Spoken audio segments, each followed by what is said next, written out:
I want to talk about the burning house analogy that people with chronic illness are probably aware of. What the burning house analogy tells us about chronic illness and people with multifaceted disabilities is that often in a medical setting, you only get help at one issue at a time.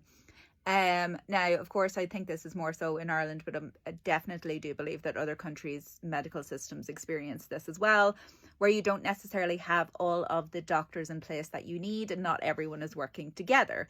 So a good way of kind of exploring this is that your body is like a house on fire. So you might have various symptoms going on. You might have 10 related, sometimes unrelated diagnosed conditions going on. So for me, for example, I've got Ehlers-Danlos syndrome, and I've got the related issues with that, like dysautonomia, carrier malformation, gastroparesis, osteoarthritis, and so on and so on. These are very related to each other. A lot of people that have one will have the other ones related to Ehlers-Danlos syndrome.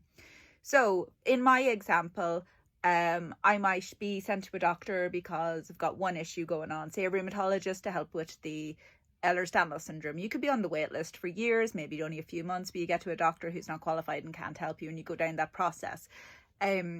Often while they're doing this one thing, they can't do multiple things. You won't often get GPs who feel comfortable to send for one referral at a time, and none of these departments, even if you're lucky enough to eventually get into several departments that you need to see, none of these people tend to work with each other. So that could be rheumatology, neurology, urology, physiotherapy, occupational therapy, all of that kind of thing. Now, in fairness, usually physio and occupational therapy will work together. But what I think is quite interesting when you discuss the burning house analogy is that when a house is on fire, so again, the sick person, and you have multiple issues going on, fire trucks come in and you have to decide which fire to put out first, because you can't put out all of the fires at the same time.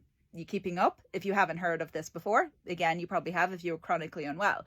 So I've always been told about this. And while I understand this, that we're putting out one fire at a time, I find the Irish healthcare system actually to just go, how about we just don't put out any of the fires ever of any of the time, which is obviously horrendous. But I find that the easiest way to explain to a healthy person living in this country how the system actually does work. So for me, for instance, I couldn't get my hip replacement for years because I was deemed high risk. Surgeons don't know about Ehlers-Danlos syndrome, a lot of things that were going on. Whereas an average person in this country can get a hip replacement fairly easily after like a pretty long wait list. But I couldn't even get on a wait list. I couldn't find a surgeon that would replace my debilitated hip, It's been gone for like a long time, and it affected my mobility greatly. And one of the things that I've heard previously from surgeons who weren't able to, weren't qualified to help me anyway, was like, could you really be arsed though? Like, why fix one issue when you've got other things going on? So just because we fix your hip, you're still going to have osteoarthritis on your spine. The rest of your joints, like your shoulders, are still going to dislocate. So why would we fix one thing? Seriously, that's like not just me. This is like a lot of disabled people I know, especially those with Ehlers-Danlos syndrome, experience this kind of narrative from doctors and from physiotherapists and the like. And I just think it's funny to point that out. So we often talk about this burning house analogy, and it's like, quickly run in, what fire will we put out first? But sometimes it doesn't work like that. Sometimes they look at all the fires in one and they're like, is there really any point in putting any of them out?